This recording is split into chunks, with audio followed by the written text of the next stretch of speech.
read just a small section from the book of Black Magic by Arthur Edward Waite about magic that got me thinking a lot about the connections between my own practice and that of black magic, because one of the things I've discovered about the art world is it's full of paradoxes.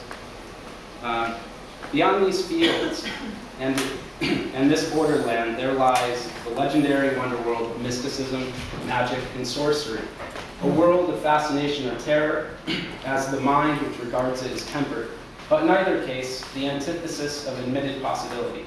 There, all paradoxes seem to obtain actuality.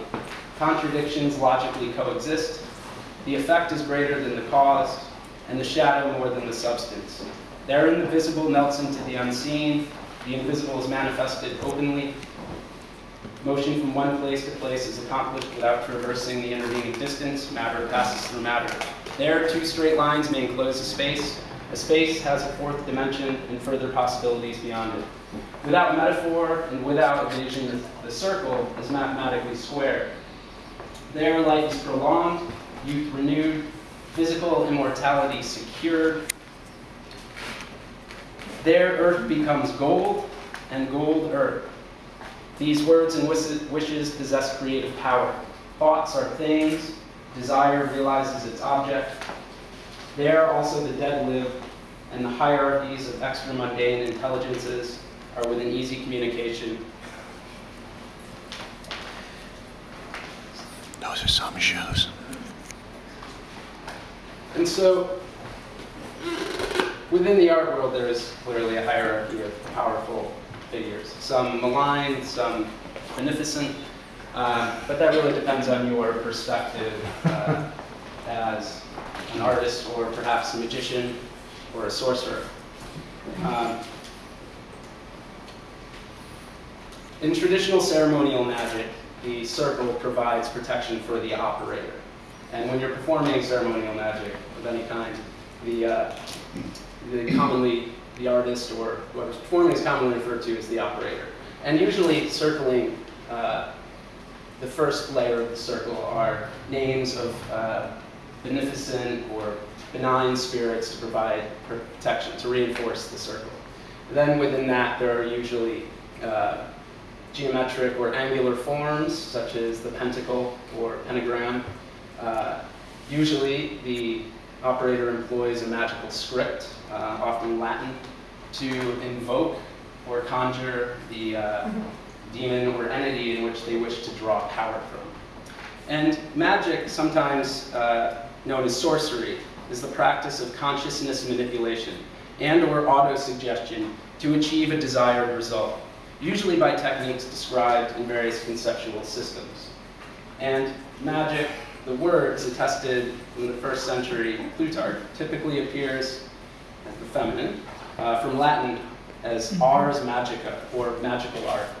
And unlike traditional ceremonial black magic, I've employed some of the similar forms, but in order to conjure go-go, I've rung the circle with names of beneficent spirits within the art world who provide protection for the operation, and then commanding go-go to come. And normally when you try to conjure a spirit, the operator must stay within the circle, and the spirit is summoned into a triangle or other form, geometric form. Within this circle, other demonic names have been inscribed in order to help force go-go, and in the center is his seal, or character, which represents the spirit.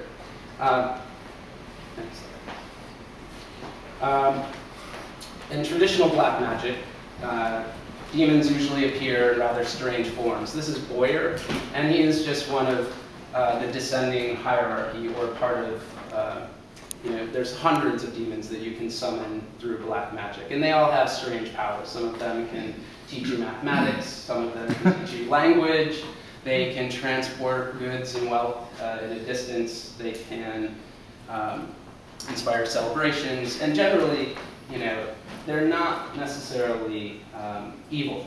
They're just powerful. And a lot of what we term evil or good comes from Christian theology and sort of imposing upon it. Whereas in the art world composite magic, we're summoning other types of demons and represented by different forms. Here we have the balloon dog. But you know, the idea that I'm practicing sorcery really comes from the idea that sorcerers are those who seek to influence fate. And you know, the term sorcerers derived from, I can't even say it, but no, it's one who influences fate. The word actually comes from that terminology. And so these are symbols or characters of traditional demons, and they hold different offices in different locations of perhaps hell or wherever they come from, but they're metaphysical entities. You know, a caveat, I don't believe in metaphysics. I believe, and I really don't believe in magic. I believe in the idea of magic. Or I also believe that art has, it's a powerful belief system, and sometimes it's easy to mistake it for a cult with its secret languages and its initiation rites and ceremonies and incredible values that are conjured almost out of nothing or thin air. So I developed a descending hierarchy myself for the art world. Gogo, Broad, Obrist, Pinot, Kunz, Lavery, Dietrich, Rebel, and sort of outlined their powers. I'm not going to go into them all, but Gogo is a great and terrible king ruling in the east, commands respect and makes rich men tremble, offers pacts and buys souls for unlimited wealth and power, the brass ring, appears as a silver man with the head of a shark or a blinding star, vomits fire. All of the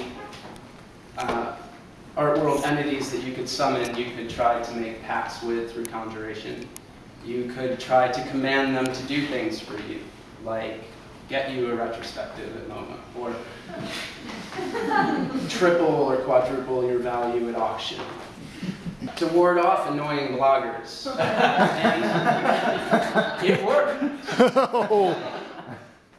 She's not here tonight. No. But I am.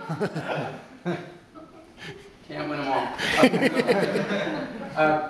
You know, to be chosen for a major museum show or biennial, and so some of these clearly don't work, or you know, haven't worked in my case. To make people accept anything you say about your art, like Jeff Koons, to ward off crushing self-doubt and other inner demons, which was made the request of an artist here, and to beat your high estimate at auction, which also worked.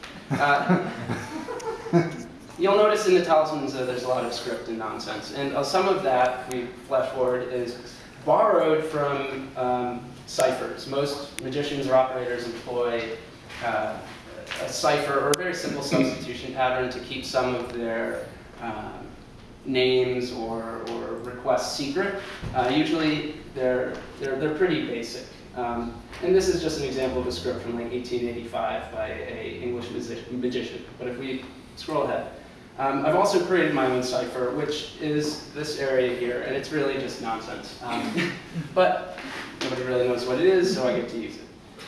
We move forward. In traditional magic, they also employ a lot of characters and symbols or magical marks. I don't know what any of these mean. If we move forward, I've made up some marks that I can employ within talismans, but this is a composite magic. It's not necessarily based on anything really to do with magic. These are actually closer to hobo symbols, which are used as a secret form of communication.